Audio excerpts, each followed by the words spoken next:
Pakeezah part 6। अपनी अच्छी performance की शील्ड लेते वक्त इसने नाखून मारने वाली लड़की को तमस्खुराना नजरों से देखा। इसे याद आया कि वो इस लड़की को जानती है। वो हसना की एक चमची थी और वो अच्छी तरह समझ गई कि ये नाखून वाली हरकत इसने किसके कहने पर की है। तभी इसने नजरें घुमाकर हसना को भीड़ में ढूंढने की कोशिश की, मगर वो कहीं नजर न आई। धोखेबाजी से जीतने की कोशिश के बाद भी अगर मुखालिफ हार जाए तो इस जीत का नशा ही और होता है, और इस वक्त निम्रा इसी नशे में थी।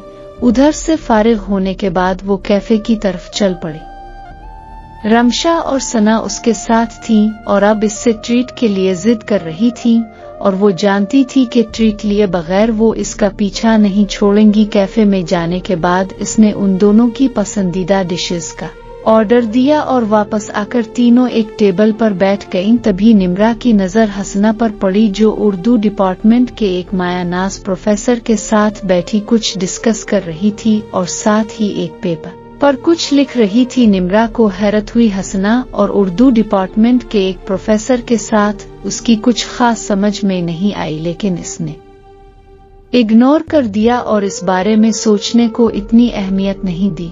वो खाना खा रही थी जब इसके डिपार्टमेंट की एक लड़की उसके पास आई और उसको बोला कि head of department Ariyan Haider उसको अपने ऑफिस में बुला रहे हैं।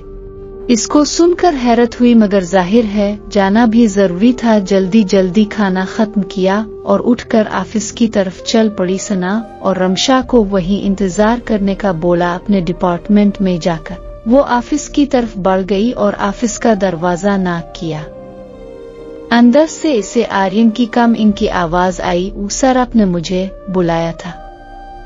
जी बैठे। एक बार फिर अपने इंतहाई शानदार परफॉर्मेंस का मुजाहरा किया है। मुझे खुशी है कि मेरे डिपार्टमेंट में ऐसी होनहार स्टूडेंट मौजूद है जो पढ़ाई के अलावा भी इस कदर टैलेंटेड है। एक साइंस डिपार्टमेंट की तालिबा का गैर तालीमी सरगर्मियों में इस हद तक एक्टिव होना काफी काबिल तारीफ बात है। मैंने आपको मुबारकबाद देने के लिए बुलाया था। थैंक यू सर, ये सब आपके और डिपार्टमेंट की सपोर्ट की वजह से मुमकिन हुआ है, इसने ममनून लहजे में जवाब दिया। बिल्कुल, लेकिन इसमें काफी हद तक आपकी मेहनत का भी किरदार है। ये आपके लिए आपके हेड ऑफ डिपार्टमेंट की तरफ से एक छोटा सा तोहफा। बेस्ट विशेस के साथ के आइंदा भी ऐसे ही खेलती रहें और अपने डिपार्टमेंट के लिए फख्र का बाइस बुनती रहें। आर्यन ने एक छोटा सा केस उसके सामने रखा। सर, मेरे लिए आपके हौसला अफजा अल्फाज ही बहुत हैं, इस तोहफे की कोई जरूरत नहीं है, इसने झिझकते हुए जवाब दिया। उस्ताद का तोहफा कभी रद्द नहीं करते निम्रा, ये मैं आपको बहुत खुशी से आपकी कामयाबी पर दे रहा। रख लीजिए, आपको पसंद आएगा। आर्यन ने मतानत से इसको तोहफा देने की कोशिश की। इसने झिझकते हुए वो पैकेट उठा के अपने बैग में डाल लिया। Thank you sir, best of look, अब आप जा सकती है। वो अपना बैग उठाकर ऑफिस से बाहर निकल आई। इसके हाथों में पसीना आ रहा था और अजीब सा एहसास हो रहा था। इसे लगा कि इसने तोहफा लेकर गलती की है, मगर वो इसका उस्ताद भी था, बार बार कैसे इनकार करती। वो इस दूसरी मंजिल पर मौजूद ऑफिस की सीढ़ियां उतर रही थी तो हसना उसके पास से गुजरी।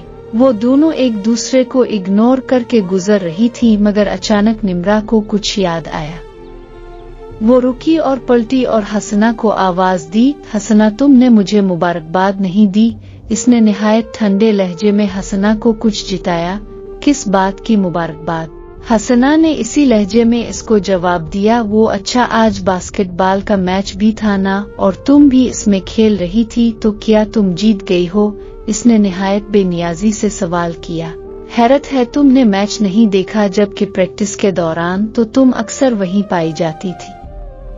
जवाबी वार हुआ। तो प्लेग्राउंड है, वहाँ पाए जाने का मतलब ये नहीं कि मुझे किसी के खेल में दिलचस्पी है। बहरहाल तुम्हें बहुत मुबारक हो, लठमार अंदाज में जवाब दिया गया। शुक्रिया। अच्छा, हसना, किया तुम्हारे पास कोई एंटीबायोटिक क्रीम होगी? असल में खेल के दौरान मुझे एक लड़की ने हाथ पर खराशिन डाल दी है, तो मुझे जलन हो रही है।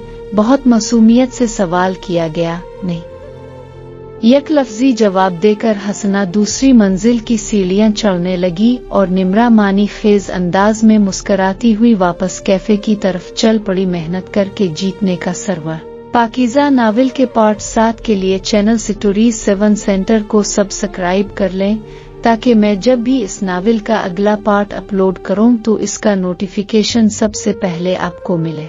मिलते हैं फिर अगले पार्ट में, तब तक के लिए निम्रा अब्बासी को दें इजाजत। खुदा हाफिज।